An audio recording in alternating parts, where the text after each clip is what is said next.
We have Master Shantideva. Uh, no, I can tell you right now it's not.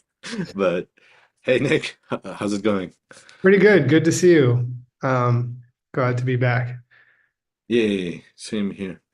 Awesome. Should we start with a quiz? I think so. Maybe we're still waiting for Geshe Michael to get connected. Are you here, Geshe-la? I'll check in with him on the text. And then, yes, I think it's a good idea Mhm. to get started with the quiz. Let's do it. Awesome. By the way, he said that today we're going to go back to the Crown of Knives because he has some cool news. Right on. Okay, that's exciting. Yeah. Oh, there he is. Hey, Hey, Geshe-la. Gisela. Good morning. Live from Rimrock, Morning. Arizona. Yeah. Good morning, Geshe-la. Seiji was just mentioning that you have something cool to share with us from the Crown of Knives. Yeah. Seiji, if you wanted to do your homework, we could do your homework. But if you don't, if you were planning me to do this thing first, that's okay too. Uh, Either way, I have the homework ready to go, but I know that the Crown of Knives might need more time, so I'm happy to do either way. I think you do your homework and then Okay, I'll you do it could do a super homework quick. on the Crown of Knives next week. Yep, always Okay. happy. Wait, can you guys see this Yep. Yep. quiz? Perfect. Okay, awesome. Okay, so we're still in the beginning part of the text. You guys remember how Master Shantideva starts doing his prostration? Just as a reference, in the verse just before this, he said that he offers not just his body, but all his bodies, past, present, and future, to the service of the conquerors. And then he says something real cool. Anyone remember?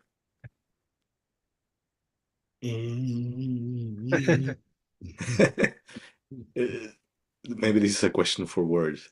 Someone with a photographic memory. I thought it was very cool. It says, Oh if yeah. it were possible that I belonged to you, I would not fear the cycle of pain. I would work for the benefit of all beings, try to go beyond my previous bad deeds, and not again commit any more bad deeds. Um, cool. Oh, then in that text, Geshe Michael was asking why why does Master Shantideva is offering a like this is the beginning of the text, so he's doing all the uh how do you say prostrations and all the initial how do you call it, the initial parts of a text. And so Kishmaikal asks us, why does Master Shantideva is offering a bath before doing confessions? And he was saying there might be oops, Oh, what's happening? Wait. hmm. A connection between the 10 chapters and the 7 preliminaries. So, Hmm. anyone has an idea of why he would do that? For reference, here's the names of the 10 chapters, explanation of the benefits of the wish, confessing bad deeds, committing yourself to the wish, staying mindful. This is not the final translation, by the way, so there might be some mistakes. Taking good care of your mind, teaching on not getting angry, joyful effort, concentration, wisdom, and dedication. And then we have the seven preliminaries. Again, this is from notes, so the names might be wrong here. Mhm. Prostration, offering, confession, rejoicing, requesting teachings, asking them to stay, and dedication. Seiji, I have a proposal. Yes. So yesterday, me and Seiji had a really good time. Nick, we had an interview with Marie Kondo, Oh who's really? Yeah, yeah. That's We had a amazing. one very hour cool. we had a 1 hour DCI program with Marie Kondo, which is kind of funny because I think Seiji and me have the messiest houses in the whole world. And Seiji, you got to go back to your thing here. Oh, wait, give me 1 second. Yeah. And we talked a lot about preparing for Check this out. meditation. Yeah, there's the yeah. That's very cool.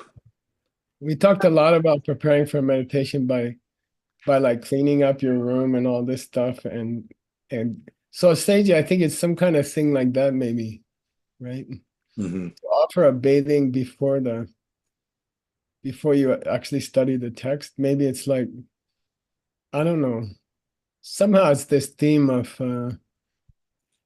getting I don't know, getting a lot of good karma before you start the study and Right. cleaning up before you start the study. Of course, we should be washing ourselves probably.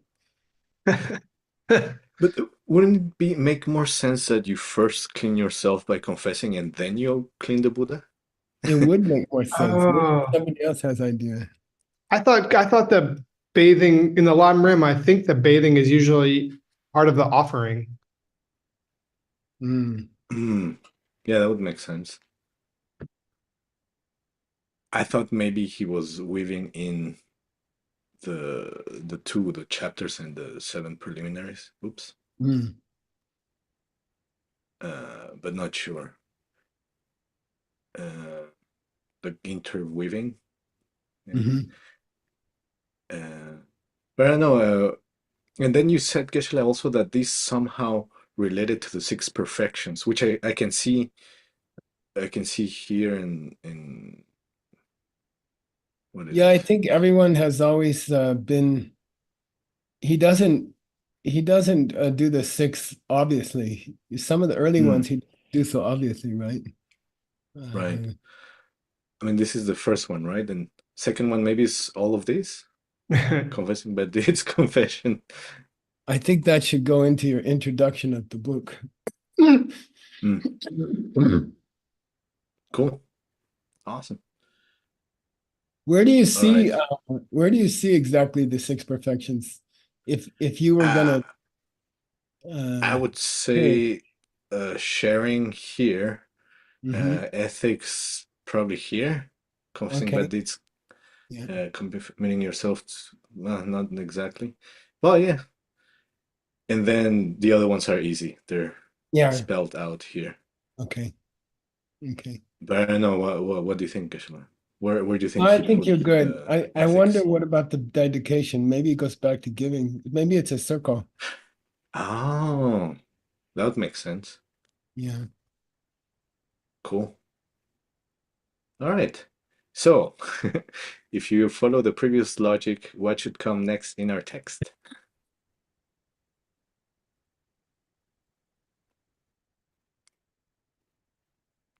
After the bathing, you mean? Yes. Hmm. I Well, was thinking, Nick, you probably bathe Amelie all the time. What goes after that? Are you drying? well, yeah, trying putting ointment and all that. And then, But I was thinking, yeah, uh-huh, confessing, right? Oh, you put the answer here. Yeah. yeah, I guess we'll find out next class. Yeah, cool, awesome. So I have sexy Sanskrit words Ooh. that we saw last time. What's this one? Adam should know. Ah, Mm-mm. Ba. Is related to bathing, and it Isn't comes it like in Adam's text base? a Yeah. lot of times. Yeah, there you go. vase. I hope I'm correct. Huh. Pumbaa's Yeah, vase. that's it. That's correct. Yep. Then vas. Hey, Well, I Seiji, don't know the pronunciation. what's the Sanskrit for we had it in Yoga Sutra for spontaneous, what do you call it? Oh, Holding the breath. Kevala Kumbhaka. Yeah, Kevala Kumbhaka. Kumbhaka. Yeah. Okay, Vas. Also Wa- related to bathing. Water, What do you do after the bathing? towel. After the towel. Mm. After they're dry. Clothes.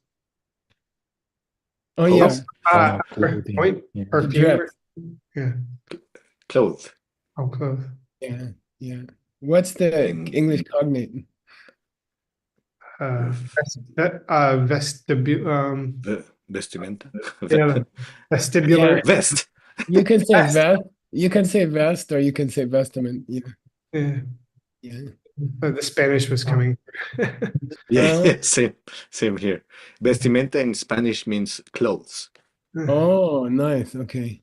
Okay. Probably from there too, right? It came from Sanskrit For to sure. Latin. From the Latin. Yeah, I think. And Alan, Like this get ready or team something. should know. Yeah. Yeah, Yeah, nice. Good. awesome. I like right. that you're doing the Sanskrit vocabulary, Seiji. Cool. Well, thank you for doing that in this text.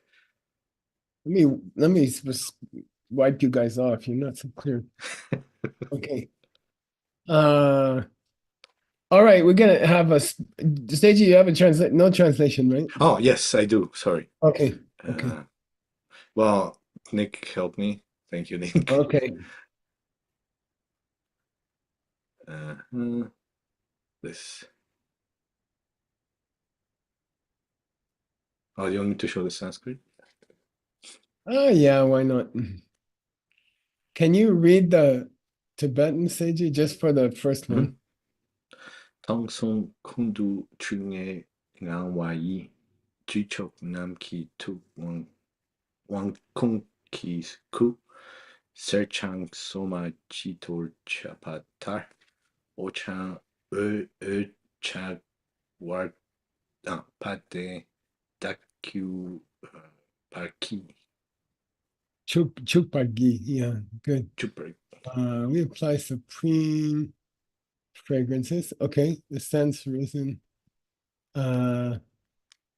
Yeah, good. When you say dung with chinge, it means spread throughout the universe. Okay. Okay. And it's nge is a dangerous word because it sounds like the word for bad. Ngen, so you did a good job on that one. Serjang Tsoma. Yeah, Serjang Tsoma often means sometimes I like to translate it as molten gold, but you can think about it. The color is like if you've seen molten gold, it's even more sexy. So, So here, golden bodies. Instead of polished pure gold, I might say shining like molten gold or something like that. It's pure molten gold. Yeah. Uchak barwa. Uchak barwa deda chupaki. Yeah.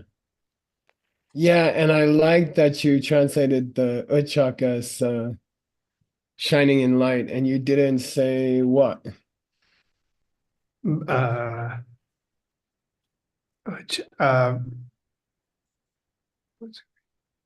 Yeah, I like that you didn't translate chalk as desire. Yeah, as yeah. desire. Yeah, it could have Yeah. been desire light, and it would have been strange. Yeah, Yeah, nice. no, crossed my mind. Yeah, me too. Okay, it looks good. All right.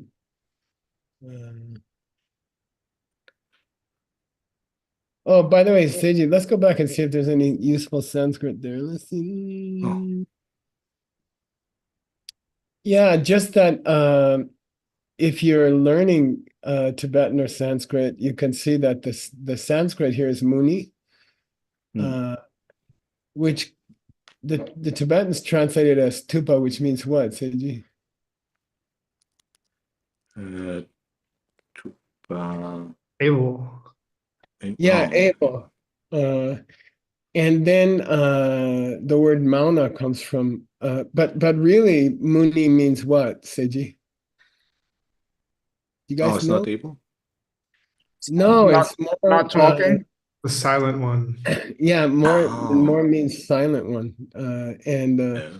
And I think it'd be interesting if you're teaching this verse you could talk about the connection between silence and capability. You know, no, I think there's some kind of lesson there, and I looked up I tried to find the roots in Indo-European, which IE means Indo-European, and it means a strong hand, manus, like manual labor or something like that. And then it comes in words like Sigmund and Raymond, which are derived from Latin words for big guy protector or something, so the mun part in those names is from same as muni, okay, capable. So in those cases, they're kind of some of the ancient words from mun are more close to able. Okay, so it's not a crazy Tibetan translation. Okay, how about this, Prabha? Yeah, Ba, yeah. Ba becomes yeah, pH in the Greek, and it becomes like light or photon. yeah. So the word photograph comes from Ba. Oftentimes you see BH change to PH and to B, and oftentimes you see it change into an F. Like Bhairava becomes fear, so beacon and phantom, yeah. We didn't get to the changing the Greek from PH to F yet. Okay. It'll probably come in the comic books. Yeah. Memes. Okay, Seiji, next verse. All right, next verse. Oh, I think you ought to have fun and make word recite the Sanskrit. I almost said Latin. all right. Where do you want to go for it? Wait, you got to go up one more line. Oh. There you go. You can smush them together. Smushy. Go slow, Uncle Word. Okay. Mandara Vandirvara Malika Dyai Sarvai Sugandhai Kusumar Manojna Yay. Jnai, thank you. Yeah. Abhiyarachaya Mayar Chataman Munindran Srabish Cha Good. Sanstana Manorama B. Nice. Good. Good Cool. job. Thank you. Yeah, I guess there's who's gonna read the Tibetan, Seiji? Oh, how about we continue with word? Uh-oh. Thanks, Seiji. Since you're there already. Thank you. Tubong chune chokla yi yong wei mitok mandara tang padma tang utpala la sok jishim tamche tang trengwa pelek yi yong nam ki chu. Nice. Let's look at that. To the Lord of the Able Ones. Good. Highest object of offerings, Chune Chokla. Good. We offer sweet fragrances. Good. And every lovely flower, like the lotus. And the mandara, I think. Yeah, mandara. Yeah, I think I wrote Manda. Okay. Strung into beautiful. Good. Nice. I think Utpala got left out here. Well, I didn't know how to Sky differentiate between Padma and Utpala. A word, I think I would say pink lotus and blue lotus or something like that. I think that's the difference, but I think that's generally the difference. But it's clear in Sarat Chandra Das. I forget what he said. And the mandara is, I think, I don't remember, but like an evening blooming lotus or something like that. So Wait, yeah. Something said it was a coral tree, but I didn't know what that was. Oh yeah, could be that too. Yeah, yeah, cool. I'll have to check it. I think I did check it. Is it in there? I don't think so. Okay. Okay, let's go. Did you do another verse? and no, I had only two. Okay, that's nice. Okay, good. Thank you. It's a good job. The homework was nice. Cool. Thank you. Okay, today we're gonna do a special job. And Yay. so Word and I, we've been Seiji and I have been working really hard on DCI stuff. And in the meantime, we've been working on finishing his translation. So he did for 6 or 7 years. He worked on a Lojong text, which is developing the Good Heart text. And we finished it. It's about we finished the translation. It's I think it's how many pages, Seiji? I think it's 450 something. Oh, 475, I guess. And it was a lot of work. It was an intense amount of work. And we reached the point now where we finished the translation. We still have to do the final. Oh, by the way, Anatole Nguyen finished Nick's final editing last week. And it's a huge, huge job. It takes a long, long time. And he goes through every single word and he checks every single word, and he finished. Now it goes back to Yay. Grandpa just to check a few things, and it's ready to publish this year, which is exciting. Nick's book is so large that we published it when we did a copy for a sponsor recently, and it's 2 volumes. We had to use 2 volumes. I think I got it here. Hang on. I heard, Nick, that it might be AL4. I don't know yet. Oh, that's exciting. That'd be cool. Yeah. There's a lot in there. Yeah, it's called For sure. It's called Nothing is the Way It Seems. And it's the story of Nick's life. No. Also true. And it's really, really awesome. It's an incredible piece of work. And so that's just about ready. Anatole spent, I don't know, hundreds of hours working on it, and it's really, really good. So for Seiji's book, we finished the translation. We cleaned up the translation, and then it's time for us to do the introduction. And that's a huge amount of work. It'll probably take us 3-4 months of work to prepare the introduction. And I thought we could have some fun today. We did a couple of weeks of work already on the introduction. And I thought, especially for the mixed nuts translators, you would like to see how we do an introduction and what kind of information do we look for.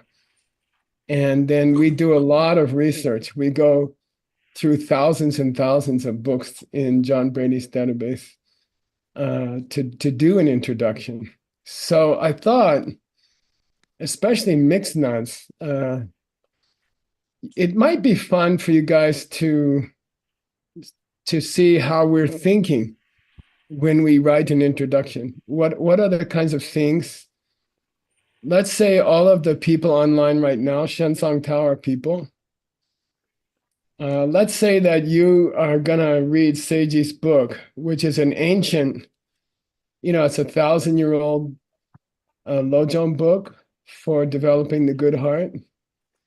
And then there's a commentary to it written in around 1800, okay, 1813, I think. And then if you're going to read Seiji's translation, first of all, I'd like you guys to know how much work goes into the introduction. And then secondly, I thought it might be fun, Seiji, to design the introduction with the class, to design the outline of the introduction with the class. And then you guys can get appreciation, I think, of how much work it is to do the introduction. And I have to say the introductions to the Mixed Nuts books are important papers themselves. They're very important. They're almost as important as the translation. The introductions we've done so far are very, very deep studies of the people who wrote the books. And it's very difficult because it's very difficult to find records of people who lived 1,000 years ago or something. And so I thought you guys might like to see the kind of thinking we do and the kind of research we have to do to do the introduction, because we're halfway through collecting the information for Seiji's introduction. But I thought it would be fun, Seiji, to kind of let the audience, and Seiji, so I'd like to suggest that people write into the chat, what would you like to see in Seiji's introduction? Okay, if you're gonna read Seiji's book, here's his book. Okay, what are some things you'd like to see in the introduction? Seiji, you catch comments off the chat, and then Grandpa's gonna talk about them, and you're gonna end up reading some stuff. Okay. Okay.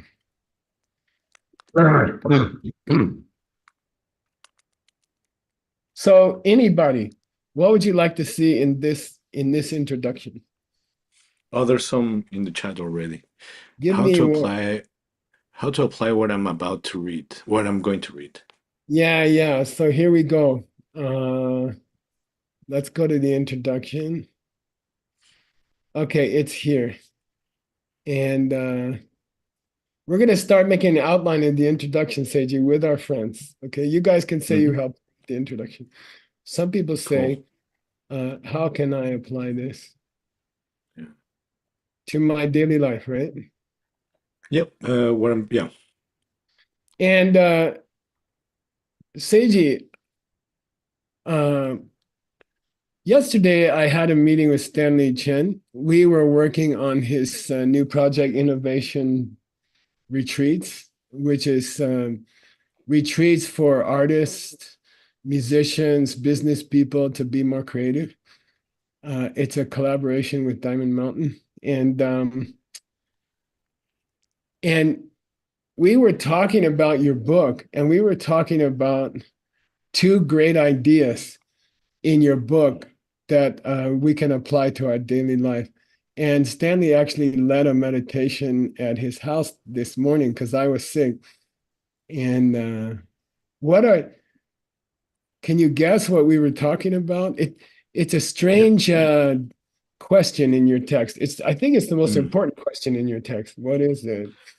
Self-cherishing and grasping to a self. What is the relationship between grasping to a self-nature in things and people,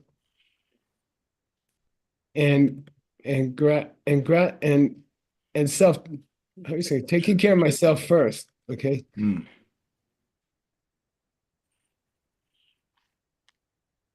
Okay, and that's a big it's a big topic in Seiji's book. It's probably the most important topic in Seiji's book, and it's the most important thing to talk about in the introduction. of how to apply this book to your daily life. And Seiji, let's do a quiz, okay? One of these, and I don't mean for you, I mean for the audience. One of these is our biggest enemy in life. And one of these was hired as a killer by that enemy. Which one? What do you guys think in the chat? For this 2017. Let's see who remembers. Geshe-la, Yeah. the thing about it is, it's interesting because it is 2017, but it's like the first thing the Lama talks about. Yeah. And it's amazing. He's talking about how to the thing that will just destroy all the samsara, and he switches them. Every other teacher ever has said it is grasping to a self, but he's like, no, it's self-cherishing that's the nay. This is the biggest problem in your life. This is what causes all the samsara. So initially he puts it the other way. Yeah. And by the way, I'm going to take you to the verse, okay, Seiji? I'm going to look up assassin. He calls him his assassin. Okay, here it is. I just looked it up. Okay, I just searched for the word assassin. Okay, Maraya comes from the Sanskrit root what, you guys? Ara. Yeah, to die, to die, like mortuary, murder. And then he says, there's the king of my enemies, and then there's his assassin. Okay. And by the way, most commentators will say that they're the same person. You see what I mean? They don't divide this into two different people. Our author did. Okay. And who's the main? Okay, now here he switches it. Okay. Okay, see the commentary? Yeah, midway through the book, he switched it. Yeah, midway through the book, he switches it. You're right. First, he starts out saying that self-cherishing is your biggest enemy. And then that hires grasping to self-existence. Grasping that the pen comes from its own side is is the main guy. And then self-cherishing comes from that. And then later he switches around. You see, it's interesting. Here the assassin is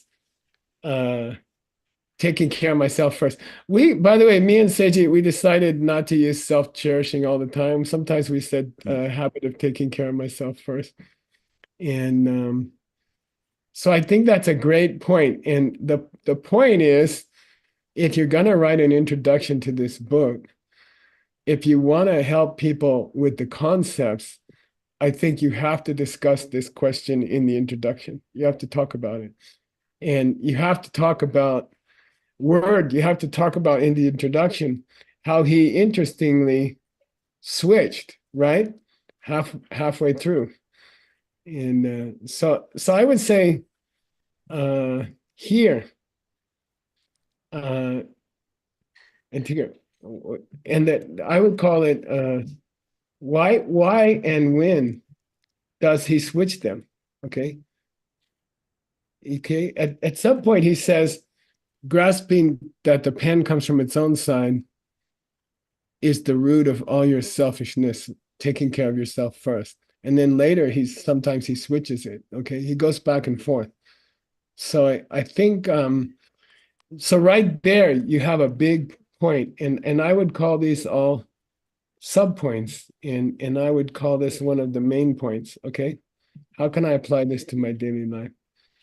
Seiji, any other ideas? And by the way, they have to be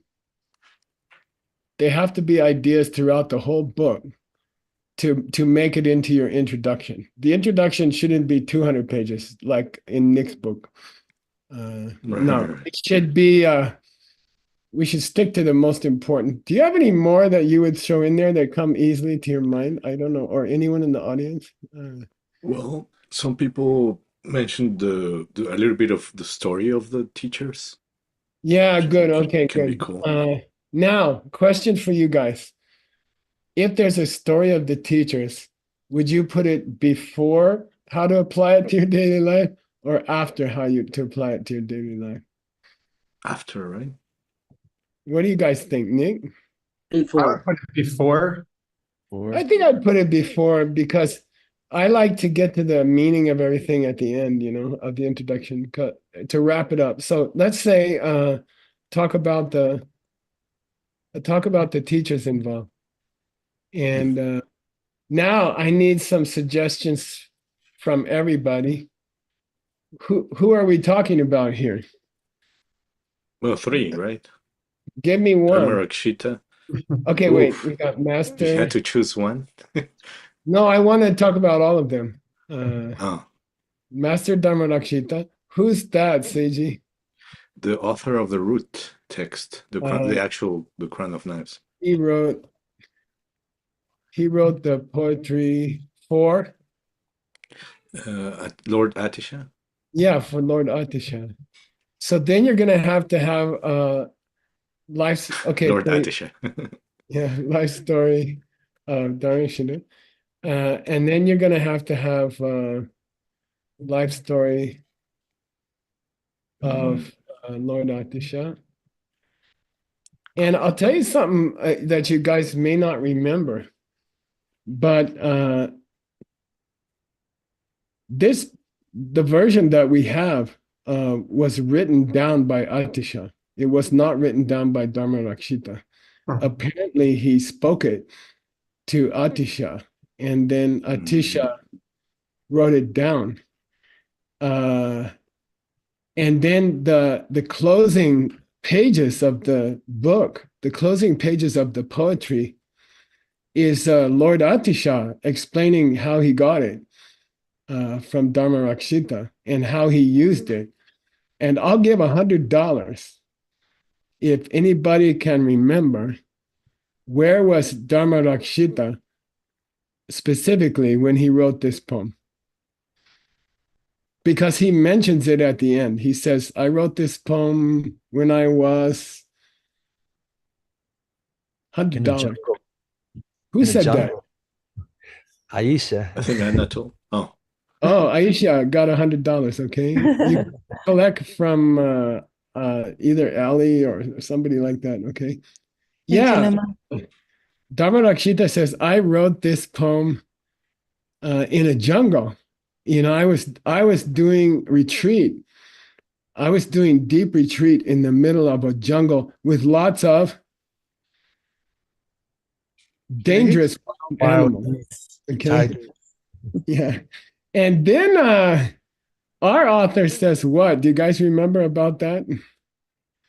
The jungle is also degenerate times. Yeah, nice. The jungle is also samsara.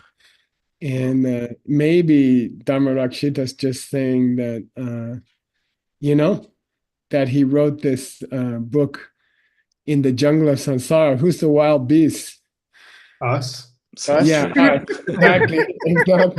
Yeah, exactly. So by the way, I'm gonna do some fun here.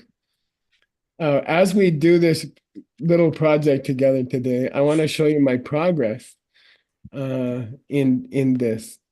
So finding information about Master Dharmarakshita is pretty much impossible. There's very, very little. And when I do a search, I'll show you. Right now I'm doing a search on the Wheel of Knives, Crown of Knives. And there are how many? Let's see here. There's 171 times it's mentioned by anybody. So Seiji's book is mentioned by anyone in history 171 times, okay? And we check each one. We check every one of them. And that's why the introduction takes so dang long. We go through all of them. So I want to show you, we're going to go back. I've done some work already. And I'll show you Dharma-Rakshita, Seiji. I'll show you how much information we got so far. Dharma-Rakshita. Yeah, so here the author himself says Dharma-Rakshita gave this book to Atisha. Okay, it doesn't say exactly where. And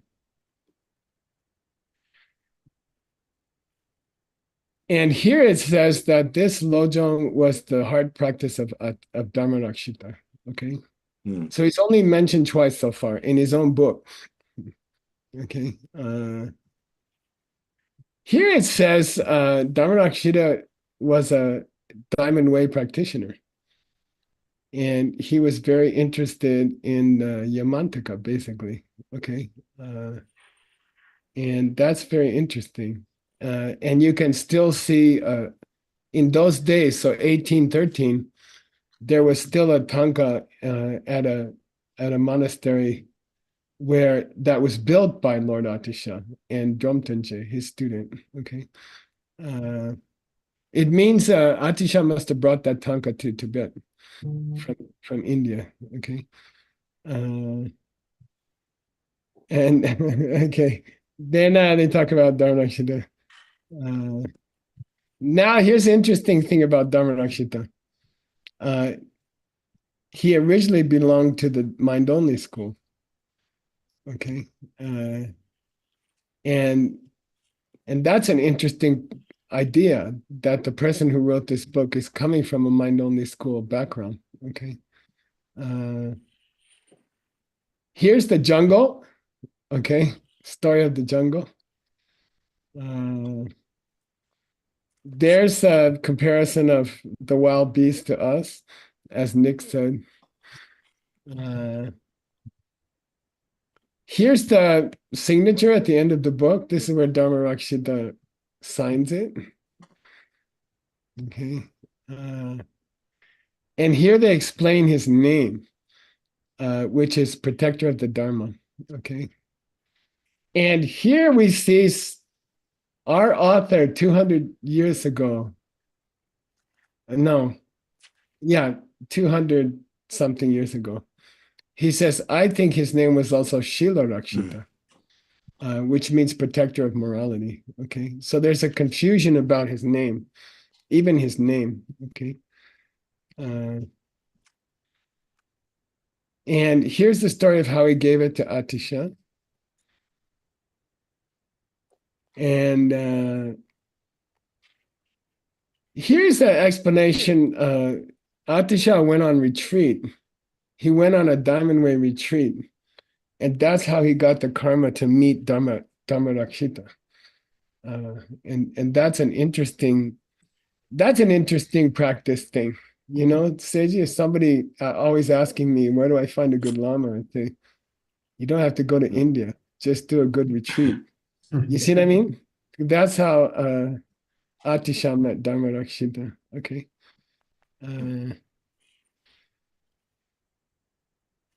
Yeah. And that's all. That's all we have inside the text. Now I'm going to take you to our research. Where is that? Here's the biography of Dharma-Rakshita. Here's our research. This is rough notes. And there's hundreds of pages of rough notes, hundreds of pages. And it will be, we will shrink it, distill it into the introduction. It will become, hundreds of pages will become 2 or 3 pages in the introduction. And we have to go through the hundreds of pages. And sometimes it takes more time than the translation. Okay. So here's all we have about Dharma-Rakshita in 3 million pages. Okay, looking through 3 million pages that we have input, here's how much information we have about Dharma-Rakshita. Okay. Here's somebody comparing him to, talking about his time in the jungle. and that's all they mention. Here's another mention. By the way, say Nick and Ben, they found 21 versions of our root text. Anatole helped find them, and then we have found 21, I think, right, Nick? And we input all of them, and we have to study them if they have any more information. And one of them we found out is in Mongolian. Yeah. And Seiji, I thought it would be fun if maybe the MVR Foundation can pay a Mongolian to translate it. That would be very interesting. Okay, there sometimes the Mongolians had earlier information than the Tibetans. So it'd be really fun to contact Emma and see if they would translate the book for us. It's not very long. Oh, like someone at the library. Yeah, exactly. And Okay. then we can butter them up to help us more. Sure. In fact, if you guys want to go ahead and do that, Seiji and Nick, if you talk to Noor, the president of the foundation, you can find her somewhere in VOC. I'm not sure. I Big might city. have a clue. Okay. So here,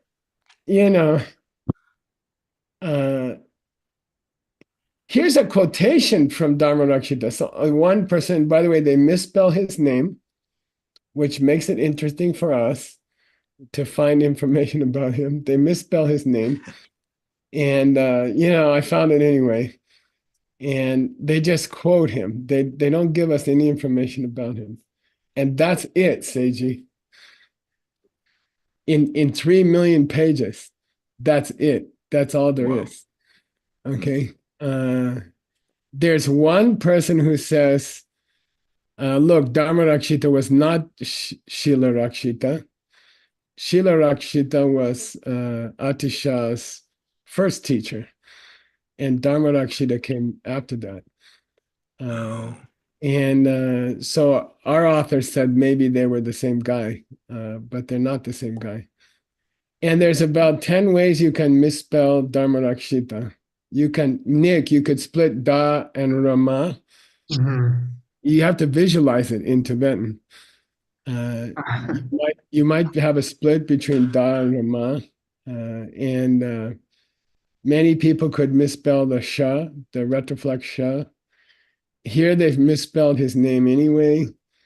And, it's, but see, that part's going to be very short, Seiji.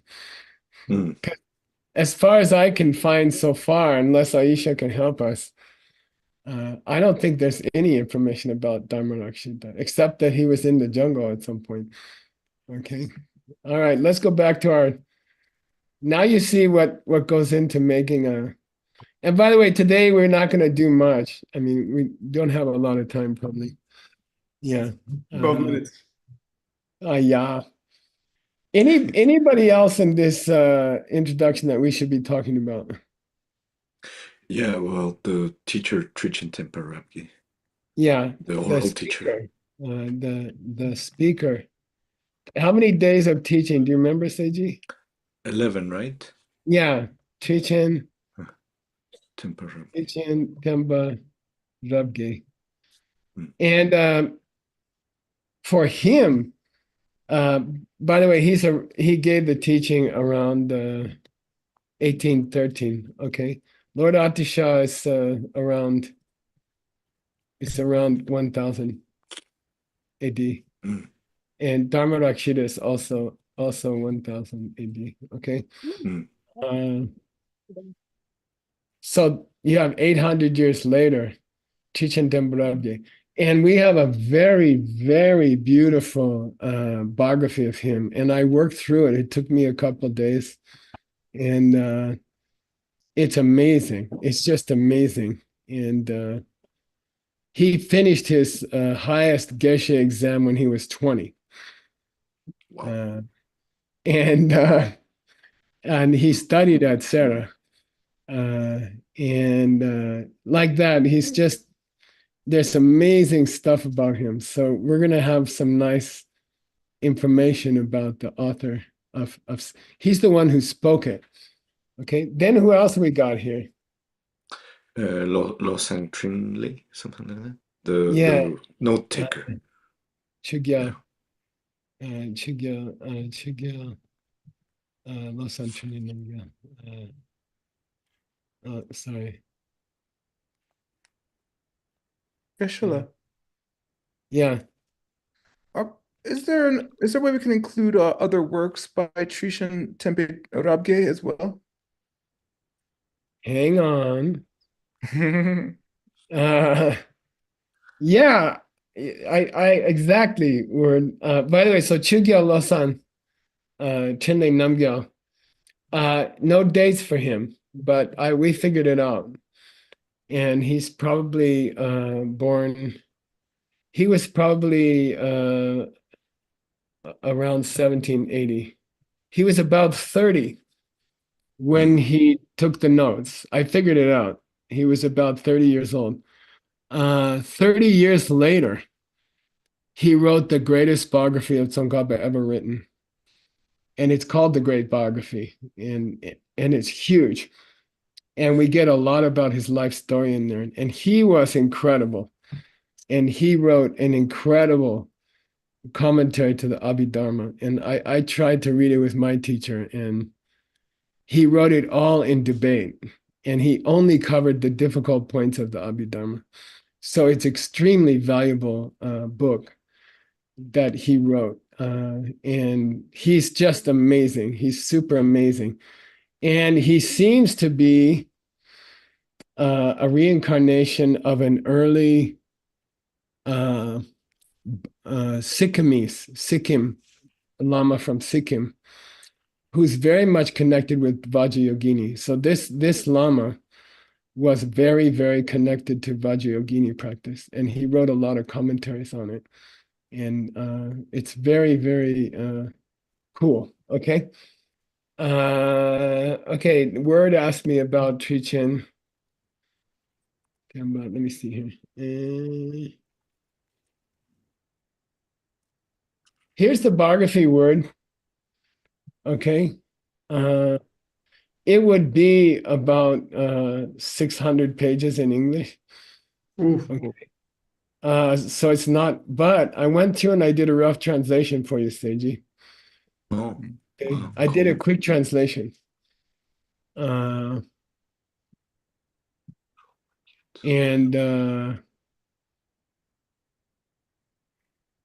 he, at the age of 7 months, they decided he was special. And then he was recognized as a reincarnated teacher. And as a whole long story about his life, okay? What's interesting, I think, for us is that he had a close relationship to the greatest emperor of China. There's an emperor of China called Qianlong. Stanley's been helping me with this, and he was the longest lived emperor in Chinese history. He lived till 86 years old. And he was not Han Chinese. He was not Chinese Chinese. He was Manchu, which is similar to Mongolian. And for example, he designed the greatest collection of books ever printed in history of this planet. You know, he designed a printing project. I think it's 100 and something thousand works or something. But he designed a project to print all the books of his time as one collection. So, you know, we have trouble doing 12 books for, you know, we have trouble doing 12 books for our set so far. He did, I don't know, 100,000 books. Of course, he was the emperor, and he had a little bit more money than we had. But he's unbelievable. And he was one of the greatest collectors of paintings in Chinese history, and one of the greatest translators. And he studied under Changpa Rinpoche Dorje. He brought a Tibetan Lama to Beijing, and he studied with him for many years. And he became a very good student of the ancient books. And I think it's a very fascinating thing. And then he had a relationship with your author. They had a connection, and the emperor gave him several titles. And it's very, very interesting that your author was closely connected to probably the most famous, the greatest emperor of Chinese history. It's very cool. It's really, really cool. Just the list of his consorts and his is like 3 pages long. Okay.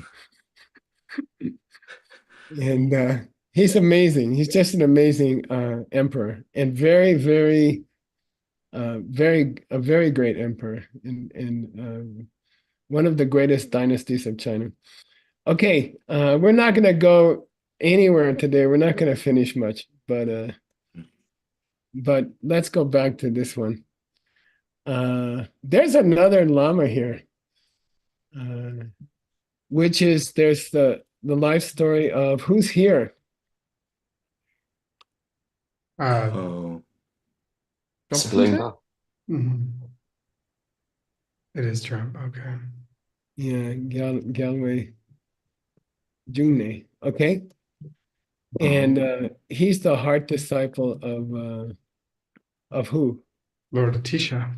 Yeah, Lord Atisha. And he's mentioned in your book. And they make a big deal that he was the one who really spread it. So we got to put a little bit about him. You know, he's amazing. And so he took the book from, he was in the poetry itself, it mentions how Atisha gave the book to Gyalwai Jungne, to Dromtenche, because he was predicted by Tara. Tara told Atisha, when you get to Tibet, look for the Upasika,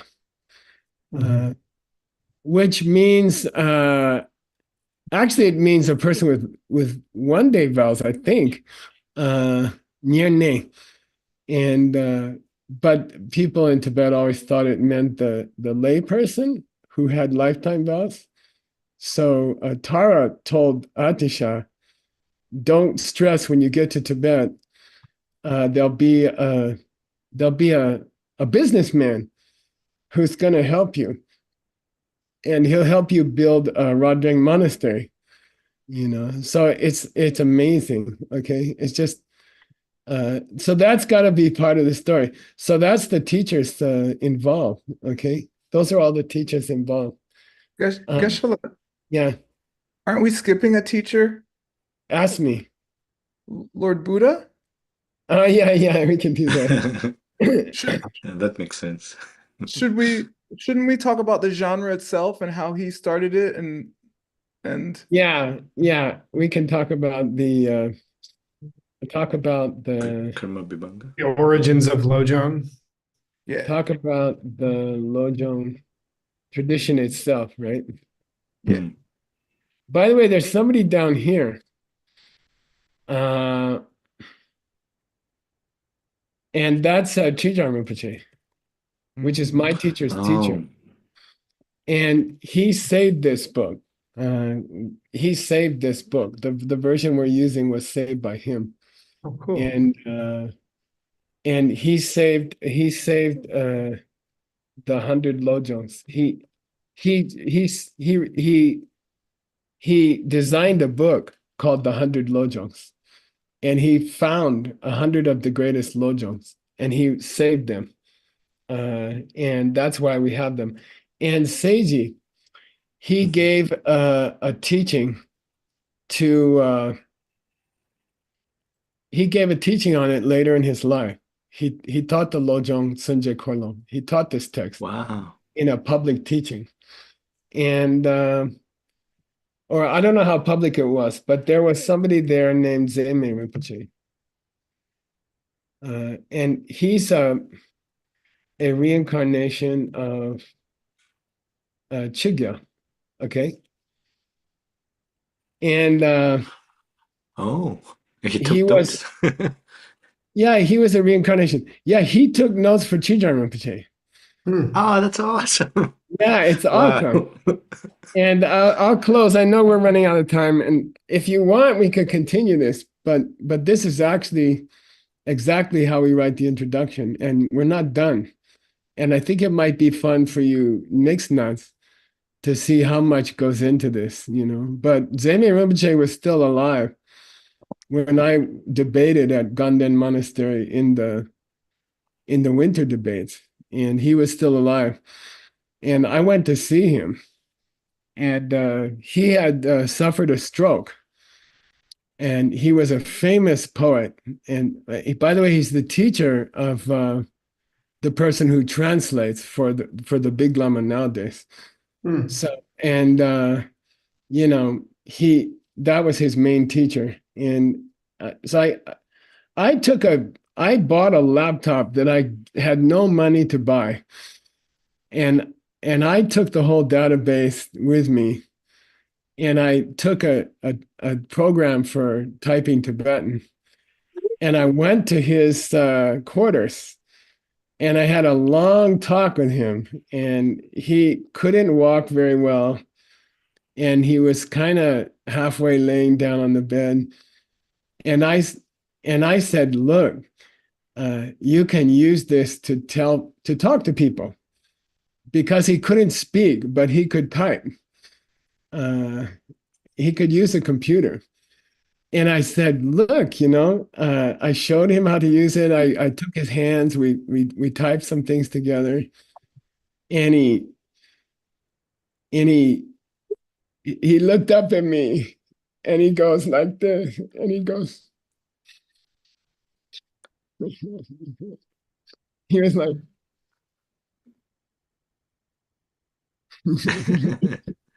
and he's like, then I thought maybe he was faking it, you know, and he just wanted to have some quiet time. And he was like, and then he wouldn't take the computer. He could use it, and he could communicate to his students and his attendants, and he refused it. And I always wondered about that. You know? So anyway, there you go. Cool. I think we're out of time, Uncle Nick. Oh, Yeah. Seiji's Yes, gonna we tell are. us how are we gonna possibly relate this to real life? Well, easy. I think it's a big responsibility that we all have, a great pleasure and responsibility of being here. This is a tradition that comes from a long time. So if you're here, then it's our time to continue doing what all these people were doing, so that this doesn't die with us. Right. In the forms of teaching, translating, however you guys are involved in any of the worldviews. And I have a question for you, Geshe-la. Would you consider putting your biography here? That'd be cool. Because you taught it also for 6 years. Maybe I'll put a few words, but I think, by the way, if you guys need something to do later in your life, there's still 99 lojongs there, and they are amazing. They are unbelievable, and this is just one of them, you know, and it's really amazing. Seiji, anybody else made a comment? Well, we had some for the intro, but anyone else wants to talk about what they take away from this class? I think the story of how the teacher Dharma Rakshita was a mind only, had a mind only, is really cool, because I remember reading it said that he got to this point where he could just cut off a part of his leg and give it to you. And when he reached that point in his lack of self-cherishing, when he was that open in his heart, then he just saw emptiness and flipped over to the highest middle way. I think that we can use that idea, that we can approach the the the trying to reach ultimate bodhicitta, the wish for enlightenment by approaching it through this path of opening our heart. Cool.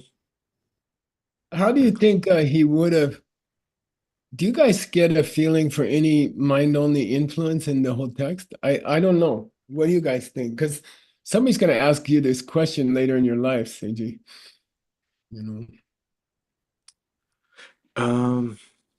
I think I can only remember one part where he talks about the different, like who a person is, and he Mhm. talks about the different schools. But I didn't thought it was mind on. I guess. Well, he talks about the watcher of your thoughts. Could Yeah, that be a reference to mind only? I don't know. yeah, and I think maybe a close awareness of self-cherishing could be the result of studying kunshi for a long time. You know, maybe. You know, you're kind of aware of the self inside you. You know, Mm. I don't know. Wow, Anybody in the cool. chat? I'm interested to see if Word found any, since he's our mind only expert, if he Yeah, he's the found golden key guy. I any. didn't, but I have something else to say. Okay, good. Um, I really love the flow of the lineage, of through the lens of Lojong. You know, there seems something special and powerful and beautiful about how, like these life stories. And I think it feels like we need to look no further than the lives of these lamas for how to use these teachings in our life, you know? Right. And Right.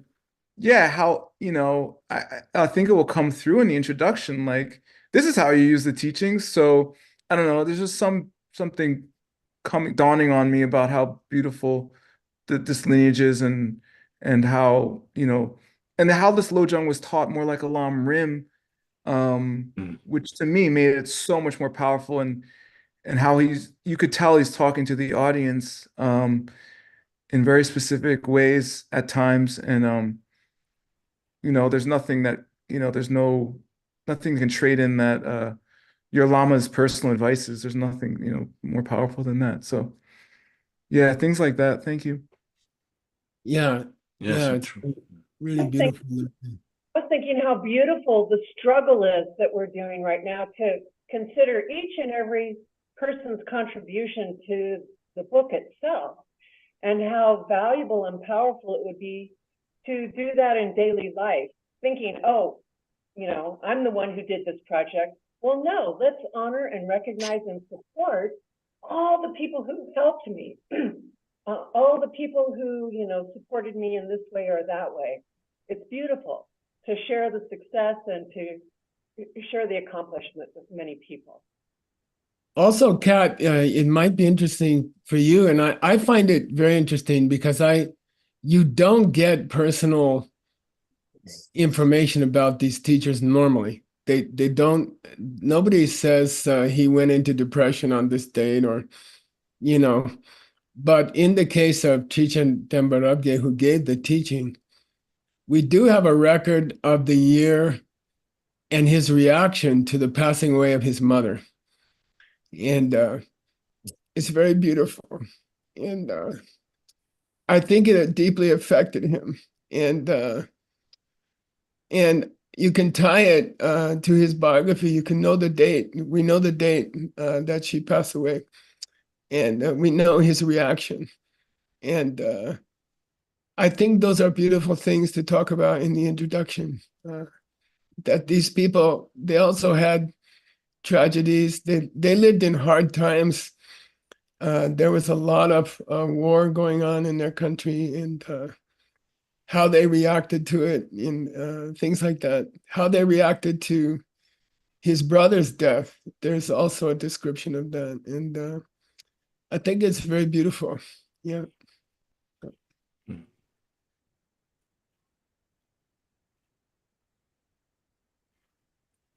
Yeah.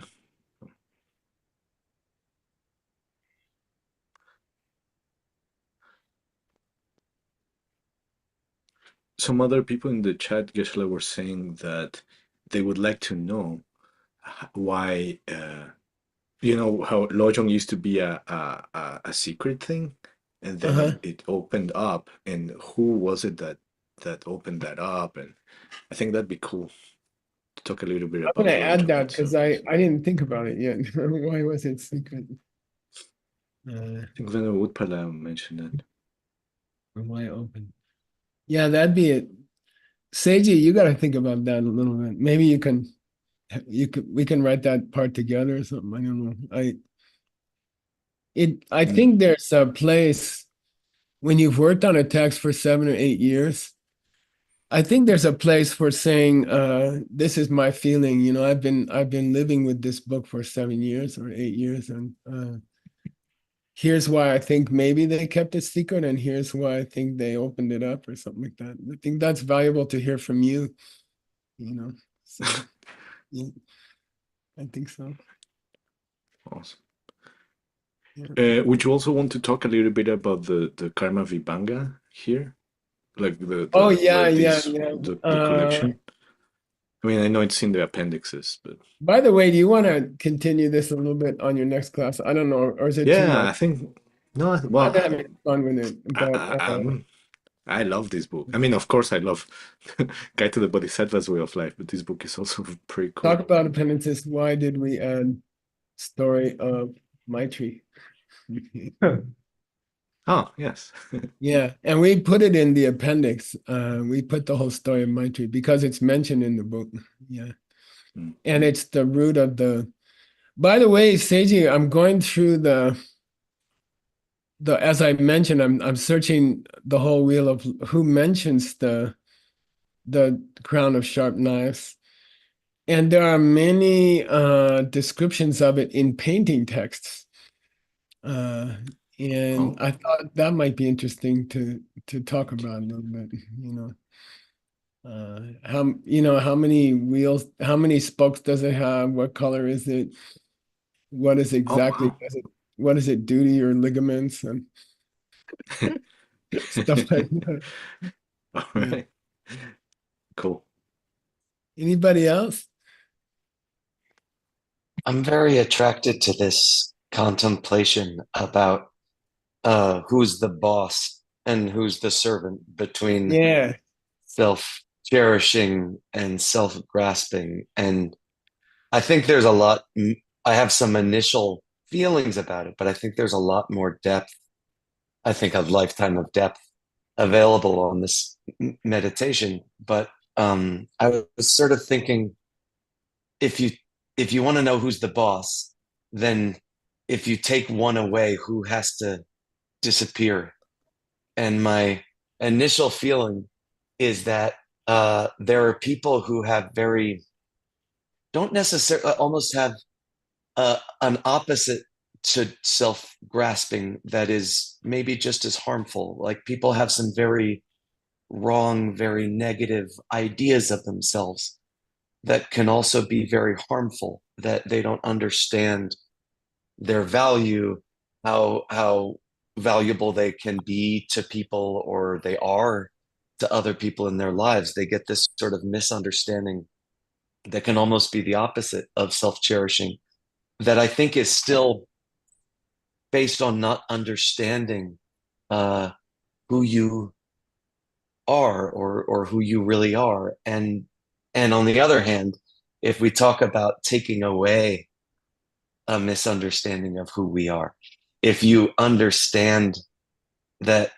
there cannot be a me that is not an expression of my love, service, relationship of others, if you take away a belief in that, then self-cherishing seems utterly impossible. How can you put ahead of other people a you that only exists in dependence upon your service of other people? It's crazy. It's impossible.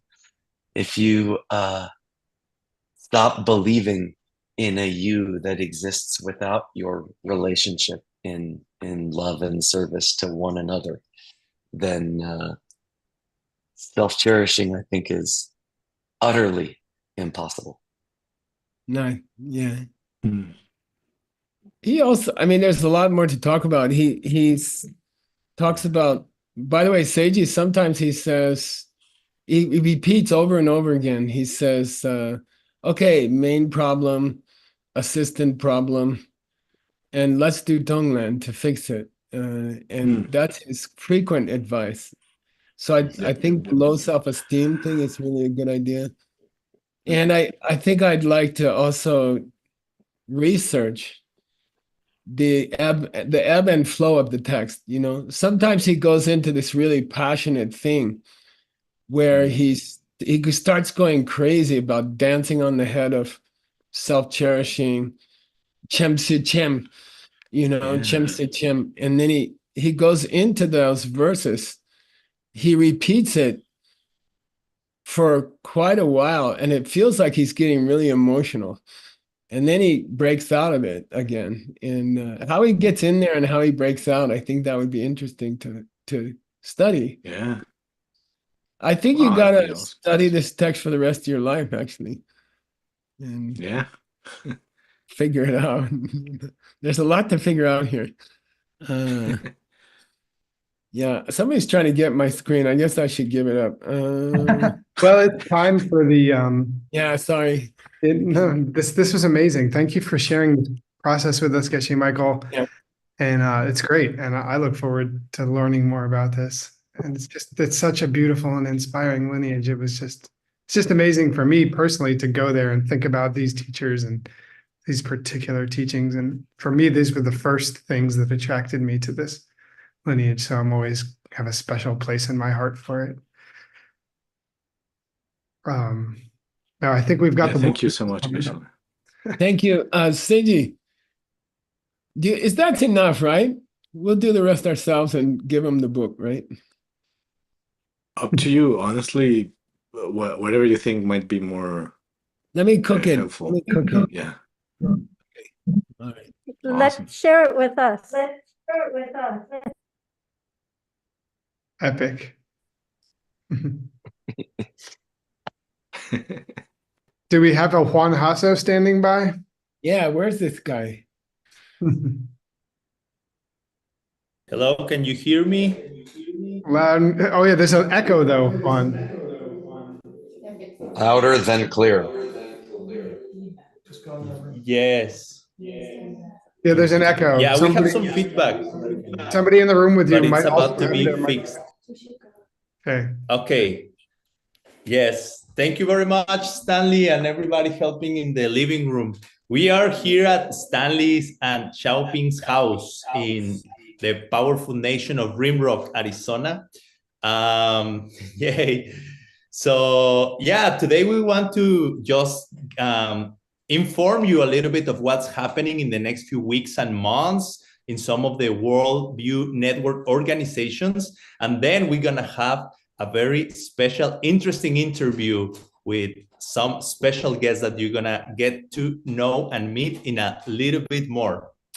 And just as an advance, we want to prepare you because on Monday, we're gonna have a special introduction to a very cool interview we had with Wordsmith about Chinese medicine. It's a different one. It's not the same we had during the Dragon's New Year celebration. It's another one more extensive that's gonna come up on Monday, so stay tuned. For now, we're gonna present you some of the events and things happening soon. Okay, so starting next week, the Sedona College of International Management is gonna start with their content on Advanced Level 8. So if you're around, or I don't know how, but it will be very, very cool to get to know more of this content. Just letting you know, it's on the calendar. It's happening. Sedona College International Management, Advanced Level 8, coming up next week. So you know it's happening. You saw it here. Also, for those of you who may not know, the sister organization, 3 Jules, is planning a retreat in Panama from March 11 to March 18. Hector Marcel and Rachel Webb are going to be leading this meditation yoga philosophy retreat. If you have the time, if you have the money, they are great teachers. You can sign up. You can sign up. Check their website, 3jules.org. You're going to find more. Can you show the next picture, please? So you get just a little taste of what's going to happen.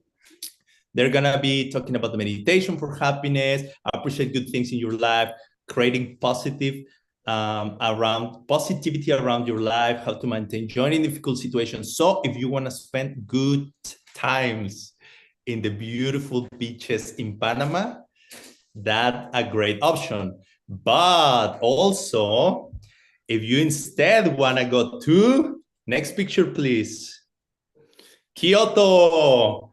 So this is very exciting because in Japan, it's happening, these great teachings on the step, on the path. And we want to make a big emphasis because if you're coming, you may need to get your visa ready. Check if you need a visa. Sometimes this visa process may take up to 2 weeks. So get ready. You still are on time, but make sure if you do need a visa, if you don't need a visa, if you do, apply now. Now, these are great, great teachings. You can miss it. It's like very special and unique opportunity. Everybody in the world is welcome to come as long as you behave, but we will behave. So come March 19 to March 23, 2024. Plan ahead, get your visa and come. We will keep informing you soon. And if you cannot make it this time, but you should make it, try. If you can, then it's going to happen again in June 4th to June 8th. So now you have more time to plan, but you still can make it for March. Just apply for your visa, get ready, and see you there. And next picture, please. We want to, Geshe already talked about this, but I was very happy and surprised to hear that he just had a special interview with Marie Kondo. I was watching some videos of her in YouTube last a few days. It's great. I really like her content, the view. I'm very excited to know about this, and I wish we can access this interview soon. I hope this interview could be available soon. But she's like a very famous TV person who specializes in sparking, creating joy through, organizing things, making things tight. And it's very interesting because it's also, this technique is very conducive for meditation, for our inner mind, our inner energy. So definitely should be a very interesting interview. Geshe Michael, of course, is a guarantee of good content, and she is as well. So this combination, powerful, beautiful, fun, I bet. Hopefully we can access this content soon. And hey, one last new we want to share. Next picture, please. We hear there is a new member of the family. We still don't know how he looks, but we hear about things. Next picture, maybe he looks like this. Maybe he looks like this. We don't know yet, but we hear there is a cat around. We hear is living in Rimrock. We hear is a special guy, and we want to get to know more. I see Geshe Michael walking in the house. Maybe he's going to show us the new member of the family. Maybe. So yeah, we just hear Geshe and Veronica adopted a new cat. And it's very cool to hear. They say cats can be, whoa. Beautiful. What's his name? He's like, leave me alone. No, just kidding. Hey, Nick, it took us about 10 days to choose a name. It's Kitty. Awesome. That's wonderful. Thank you, Geshe, for showing us. And maybe we will get to know him a little bit more in the next few weeks. More interviews with him. Hey, Hasso, she loved to visit other houses. Sorry, I missed that. She would love to visit what? She loves to visit other homes. Oh, okay. Maybe we can invite her over sometime. Yeah. Maybe she and Malibu can be friends for a few days. She's pretty tough. She's wild. She's wild. Okay. So maybe not there, but we'll see. We'll see what new opportunities come. But so thank you very much, Geshe-la, for sharing time with us. And today we also have a special interview with some people organizing the book night reading club. No. Good night, club. Night club reading Oh, club. the nightclub. Yes, the nightclub. We're going to the nightclub reading club. No, okay, so it's Lindsay here with us and special guest Olga Van Dijk with us.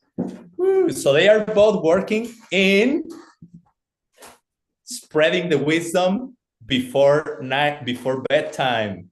So what are you up to? What do you have in your hands? Can you tell us a little bit of what is this? Yeah. So we are getting close to being able to send out the first books and really excited about that. But the main thing, I actually wanted to introduce everybody who may not know Olga, who is the regional director for the Latin America region. And yeah, if we could just have Olga talk a little bit about I think it has a little bit of a different name in Latin America. Yeah. Cool. So can you introduce yourself, Olga? Who are you? How old are you? What are you doing here? Oh. What's your favorite? Whatever. Well, my name is Olga. I'm just a person who was amazed for these teachings. And since I start learning these great ideas, my life has changed so much that I really want to make this available for more people. So yeah.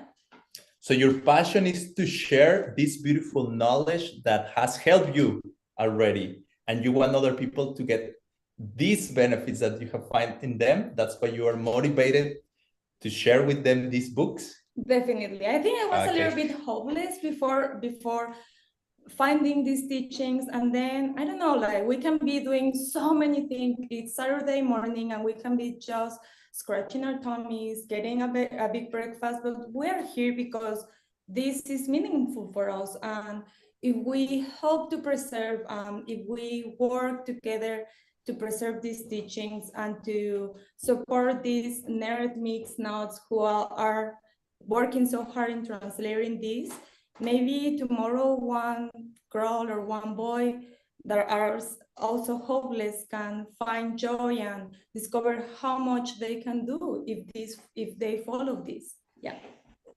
Saving the world. I like it very much. So wait, this is very cool because I haven't seen this before until last night. Can you tell the audience what is this? What do you have in your hands? Well, this is one of the books that we are going to be giving to the people who are already signed up for the book, Club de las Buenas Noches in Spanish. And so for the people who already signed up, they will be receiving this book or this other book. Yeah. And this is a special edition book. This is similar to the one Geshe-la was holding up. That was Nick's book. This is one of the books that Word and Geshe-la translated. But these are special edition books that are only printed for the Good Night Club. Yeah. We would like to show you the QR codes and encourage you to register because I already got this book.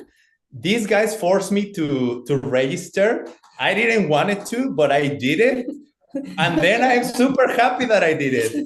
I'm kidding, I didn't want it to. But you know what I'm saying? They forced me to spend my money, but it's so worth it. And I'm actually reading it. That's the most miraculous thing. I just have it next to my bed. And these last few weeks and few days, I've been reading it actually. And it's great. I really recommend it. So it's a really worth it thing. And not only that, you're actually supporting to preserve this ancient wisdom in the world. And as Olga says, if you have find some help in your personal life out of this knowledge and wisdom, imagine that many other people, if we preserve it alive, could find that. In those nights that you are crying because you feel lonely and stuff like that has happened to me, and you wonder why your life is not much successful, and then you get these kind of books, then you find hope and you find knowledge and you find ideas on how to do something about it. how to help other people who may be going through similar things.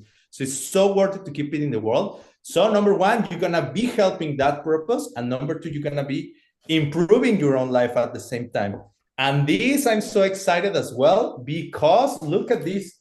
It's Word's text, and Word is a great guy. I have, no, really, like he's so talented in many, many ways. And it's great to celebrate with him the release of this first book, my only book. So this is gonna be the second book. You're gonna get this and this. Well, depends where you are in. Can you show the next picture, please? So we really encourage you. It's really, really worth it. You're gonna help us and you're gonna help yourself by doing it. And thank you, Ward. On Monday, we're gonna have this special. It's a brief, how to say, presentation, introduction to the interview we did with him. What else do you wanna say? We're almost out of time, but if you wanna say something else and a message to the world. Well, the second thing we want to do with this club, it's like sometimes I feel ashamed that it's almost midnight. I am in the cell phone, in social media. So the second thing that we want to reach with this Club de las Buenas Noches is to help us to get rid of that electronic addiction and to actually not just be amazed for these teachings, but let these teachings transform us, because we read at night and then we meditate right away at morning. So, and if you sign up today for Latin America, you will have, if you are in Guadalajara, the Good Night special cookies, the Good Night Club special cookies. That's great. So this is our special offer for today. Do it for the cookies then. And what about you, Lindsay? You want to send a last message to the world for today, I mean? For today. Hopefully not last, but just today. Just thanks to everybody, and I think we're going to try to highlight the other regional directors as well. So yeah. All right. So Mr. Sugeng, Shanti, Mr. Bean, Ina, get ready. We're going to be contacting you soon. Thank you very much and see you next time. We go back again with Word, no other than Wordsmith, to learning more language content. Thank you so much and see you on Monday. Thank you, everybody.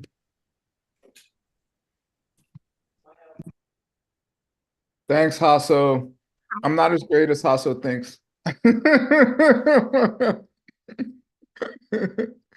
Thank you, Hasso. Thanks for selling my book. Full disclosure, I get a percentage. We